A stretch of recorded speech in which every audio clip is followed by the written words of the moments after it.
All right, welcome everybody. Happy New Year. It's 9:30 in the morning on New Year's Eve, and here I'm joined with Jason Wadaga of Kindsvatter, Dalling and Associates. That is NAIFA Michigan's lobbyist firm in Lansing. They got an ear to the ground and boots on the ground there in Lansing for us. And the purpose of this interview is to um, catch you up on our legislative and advocacy efforts for 2024 and maybe a little look into 2025 on what that's going to look like. So welcome, Jason. Thanks for joining us. Thank you for having me, Scott. Yeah. All right. So looking back on 2024, what were the most significant legislative or regulatory wins for NAIFA Michigan? Yeah. Well, really, there was two of them that NAIFA Michigan was on offense on that we have been for a little while now. One was the increased gift limits for insurance producers from $5 to $50. That hasn't been changed since 1986. We were able to get that legislation passed through the House of Representatives with 88 votes, and then ultimately got stalled in the Michigan Senate, which was frustrating, but I don't think it's something that we can overcome next year. And then the other one was the continuing education credits for participation in your professional association. That's a reintroduction that we had from last session as well. We actually got that through the Michigan Senate, and the majority floor leader, Sam Singh, was the sponsor of that bill. So we had a really good sponsor there.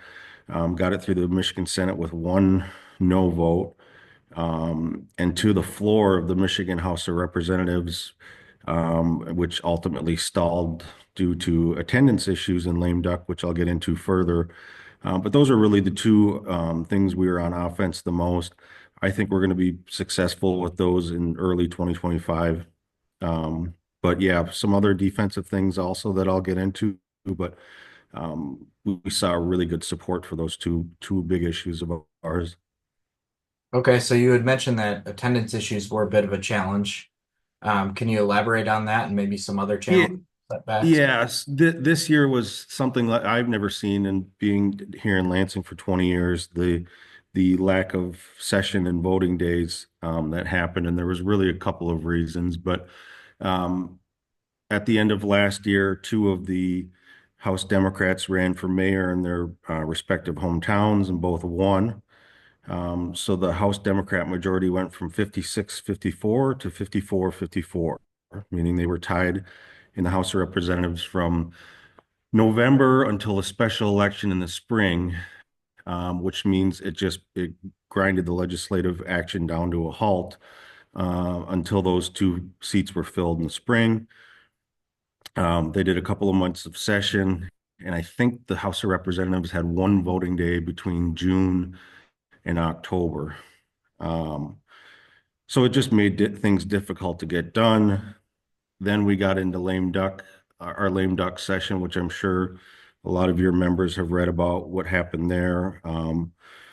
The House Republicans wanted some sort of deal on the Earned Sick Time Act, which was a result of a Supreme Court decision this summer. The leadership of the House Democrats said they weren't going to address that. So the Republicans said, we're not coming to session then, and walked out basically with a week of um, of lame duck left. So the Democrats had 56 members. They needed 56 votes on everything that they did, or nothing could pass. One of their members from Detroit um, was upset with the leadership and decided that she was not coming to session as well. So Friday before Christmas, the House of Representatives rather quickly adjourned and did not get nearly what was anticipated to be done in lame duck done, which really cost us, especially on the continuing education bill that was up on the floor of the House of Representatives. We needed a simple vote, which would, in all likelihood, been very easy considering there was one opposition vote in the Senate. but because of the attendance issues and the quick adjournment, it didn't happen. So I know at one point this year we were on pace for the least amount of voting session days since the Civil War. And I anticipate that that will ring true when the numbers finally come out that there was just like I said, something I've never seen before with attendance here, especially in the House of Representatives. Okay. Something that I've always been curious about um, is with the dynamics of maybe working with some other groups that maybe like-minded in ours in regards to the agenda. Are there any good, I guess coalition partners that we have out there that NAIFA Michigan works with? Yeah, on the continuing education bill, we had support from several of the insurance groups through other insurance groups throughout the state, which is always helpful. The two big things that we um, partnered with other groups on was, you might recall, there was um, legislation that reclassified independent contractors from last year. Thankfully, that would have been a disaster for our membership. That never got out of committee, thankfully, but NAIFA Michigan did join a coalition of business groups from across the state, any that you can imagine that this would impact. We joined a coalition to oppose this, which we were successful in. But that included, like I said, your small business association, your Michigan Chamber of Commerce, your National Federation of Independent Businesses, and everybody else that you can imagine that would be impacted by reclassifying independent contractors. So those, the coalitions that you join in Lansing, it's strength in numbers, and sometimes that's the best place to be in. And helps us be successful when we have friends out there. Yeah. All right. So it sounded like you know, we had some priorities that got pushed to the finish line, and then that finish line was essentially cut short from us because members just didn't want to finish off the lame duck because of that big sick pay act deal that was going on. It sounds like we worked with a lot of different other organizations in Lansing to help us move the ball in 2024. So what are we looking at in 2025 from any key legislative goals? Yep. We'll be right back at it to start in 2025 with the continuing education legislation. As I mentioned, the Senate Majority Floor Leader, Sam Singh, is the sponsor of that bill in the Senate. I would anticipate that that moves rather quickly in 2025, considering the support it had in 2024. As far as our gift limits legislation, I would anticipate that that moves forward pretty quickly in the House of Representatives. Our sponsor is Joe Aragona out of Macomb County. Again, we had 88 yes votes this year. We've already met with the incoming, as you know, the House Republicans flipped the majority on election day, so now they're back in charge in the House of Representatives. We've already met with their leadership team and shared some easy things that they can do early on in the year, which is what they were looking for. And I think that this is one of them. So I think that those will be get movement rather quickly. With the gift limits bill, it's going to come down to support from the Senate, which we had a lot of support, but it failed. So that's going to be our challenge next year. The Earned Sick Time Act will take effect February 21st. We talked about coalitions earlier. There's a coalition of just about everybody you can imagine asking for changes to the Earned Sick Time Act, which was one of our asks on our Day on the Hill this year in December. We got to get something done really quickly on that. As I mentioned, February 21st, it takes effect. There's been discussions about pushing that date back and then working on changes up until the summer. I don't think that's been decided for sure yet, but that will be a big one that we need to tackle right away in 2025. Yeah. Yeah, I would say there's an opportunity for a good win-win there with that on both sides of the thinking. But we're small business owners and we also work with a lot of small business owners. We also work with a lot of those employees that may be butting heads with their Yep. employers when it comes down to this stuff. So I think there's some good win-wins that could be had there. Yeah. And yeah, I just splashed water on my face for everybody that watches this. But yeah, really with the earned sick time, there wasn't so much opposition to how much earned sick time was required. Most employers were providing that level already. It was the accounting, the how you account the time for employees was a big issue. And then probably the biggest issue was it allowed for 3 straight days of no call, and not having to call into work, um, and and you can't be reprimanded. So you had 3 days of no call, no show before you could be reprimanded by your employer. Things like that were really the sticking points. I think the 72 hours most people find reasonable. There were just parts of it that were just really, really bad for employers, and it was more of um, an HR issue than it was in how the employees were treated in in the workplace. Yeah. Yeah, my wife is in HR and we were discussing it and I just kind of wanted to get her perspective on it. It was interesting to hear her side of it. Um, especially when it seems like some of the manufacturing side of things, which is big in Michigan, you're gonna have to overstaff essentially to account for those no call, no shows and Yes. everyone shows up, then you got to send people home. Yep. So it's really a headache for the employees too. When you look at the grand scheme of things. But all right, Yeah. so off of that, Bill, any other big initiatives there for 2025?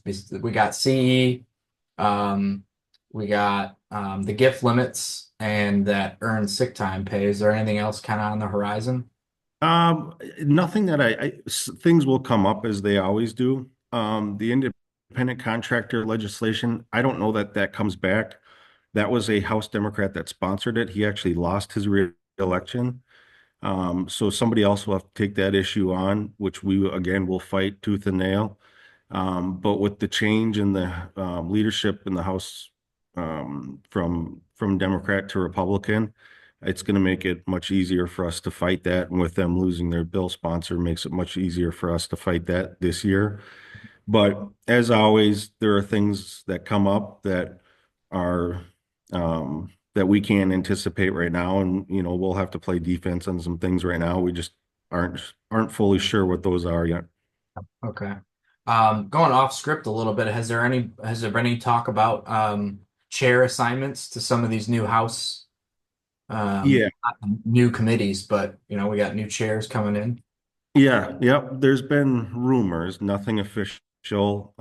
We think we've got a pretty good idea who our new insurance chair is going to be in the House. Who was actually going to speak in our day on the Hill, and there was a family issue that kept him back in the district that day. But we have an idea. Nothing is official yet, and that will start to come here after the first of the year. But we've got a rough idea, and I think things are going to shake out pretty well for our relationships, on who's chairing what committees.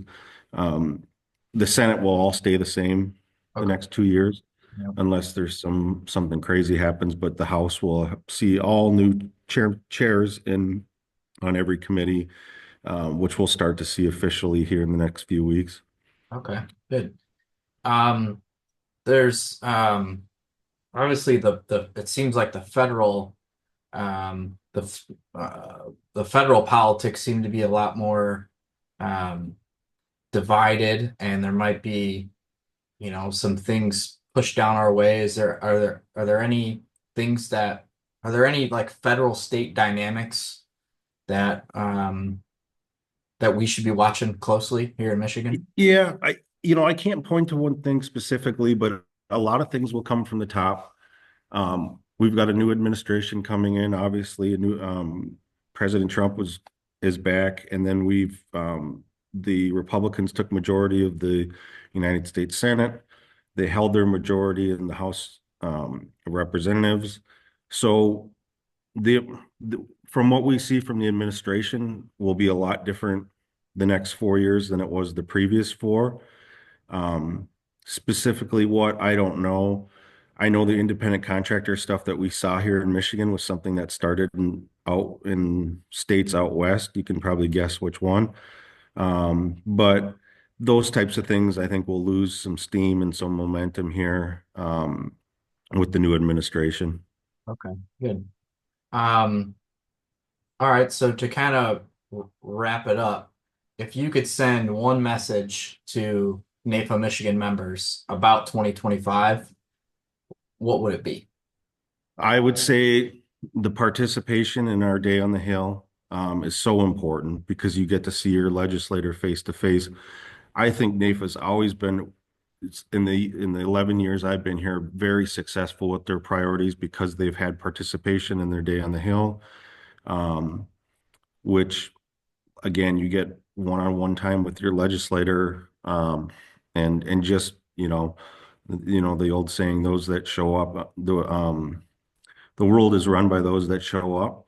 Mhm. The other thing that, in talking with the leadership at NAIFA and with Kay is we have plans to do local events again this year in Southwest Michigan, one in Detroit, which we haven't done in a long time.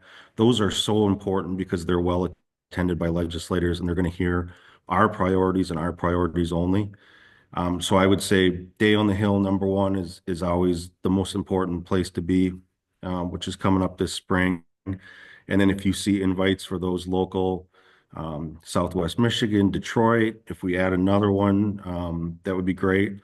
Participating in those is very helpful for us because you get your handful of local legislators in. And again, they're going to hear NAIFA Michigan priorities and NAIFA Michigan priorities only. So participating in those is the most important and most effective way for us to get our policy items done. Yeah, I wholeheartedly agree. Got to be in front of them. Yeah. And I was actually rather surprised this last day on the Hill that I attended. It was the first time I met with my representative, and she actually gave me her personal cell phone. She says, call me, text me. We need to rely on you for this stuff because a lot of it's just kind of over our head when it comes down to the minutia of it. Right, And a lot of them don't understand the Rubik's Cube, right? You change something and it changes a lot more over here, the right. unintended consequences. So it's good for us to shed a little light on those and educate them on that. And then that when they go to debate this stuff on the floor, they're armed with more information. And Yeah. Yeah, because interactions like that, like getting the cell phone for your legislator, it's so helpful. In all likelihood, they've heard of your company. They've probably driven by your office.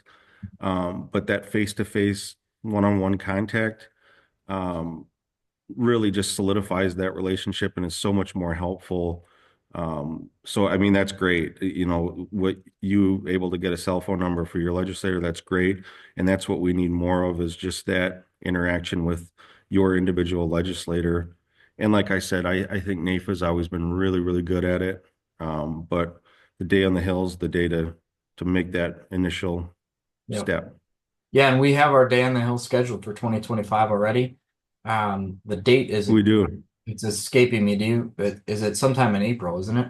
Yeah, it is. It's a Wednesday in April. I think it's a Wednesday and it's escaping me as well. But yeah, it is in April this year. All right. Well, everybody will get information about that and how you can attend. And I'm actually going to interview um, somebody who was a first-time attendee at their Day on the Hill, and I'll get it out so people can know what to expect and on what that day really looks like. But yeah, I'd say out of all the events that NAIFA Michigan puts on, we try to put on something a month, one a month, whether it's in person or virtual. Um, and I think that's the most important one. If you're gonna not do any of them, just do that one. If you're gonna do just one, that's the one we do. Yeah, Uh, and I think that's great that you're going to do one of the first timers. And what we always try to tell those that haven't done it before is there's strength in numbers there too, right? There's people that have done this a lot. There's going to be people that are going to be with you in a meeting. We're not going to throw you out to the wolves by yourself and make you go into a meeting and talk about some issues that you may not be on top of. There'll be other NAIFA Michigan members there with you that are experienced, Yeah. but just having you there is very important. Yeah, exactly. Yeah, from my experience, the talking points are, more of a leave behind and you glance over them, but a lot of it is Yeah, just chatting, and that's something we're all really good at in this business is just small talk, chat, get to know, build a relationship, and right. get a phone number, and you move on. They put a face with a name. Right, exactly. Yep. Sometimes you have a plan going into those meetings and they'll go a different route. And like you said, sometimes it's just a BS conversation where you're chit-chatting with them and getting to know them, and those are great. I mean, like you said, we've got our lead behind, they'll have our talking points, but building the relationship is the most important thing. Yeah. All right. Well, I think we're running up on our time here. Thank you for your time, Jason, and Happy New Year to you and your family and the KDA firm over there. Thank you, Scott. I appreciate it. Happy New Year to everybody. And I look forward to seeing you in the spring. Yep, we'll see you then.